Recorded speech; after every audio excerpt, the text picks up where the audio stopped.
আহত হয়েছে, যারা অনেক অসুস্থ আছে তাদেরকে আমরা এখানে রক্ত দিতে আসছি। যদি আমাদের চামড়া দেওয়া লাগে তাও আমরা দেব।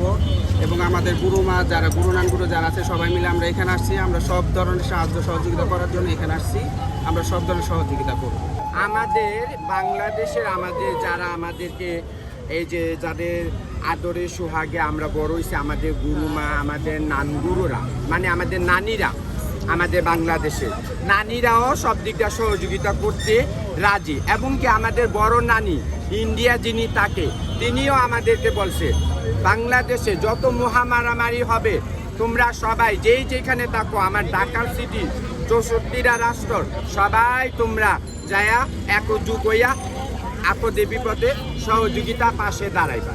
তো আমরা উদ্দেশ্য এটাই, আমরা সবসময় সবাই পাশে আছি। আর আল্লাহর কাছে বিশেষ করে দোয়া এটাই, যারা বেডে শুয়ে রয়েছে আল্লাহ জানি আল্লাহর কুদরতি শক্তি দ্বারা তাদের বাপ মার কুলে তাদেরকে আল্লাহ পৌঁছাইয়া দেয়।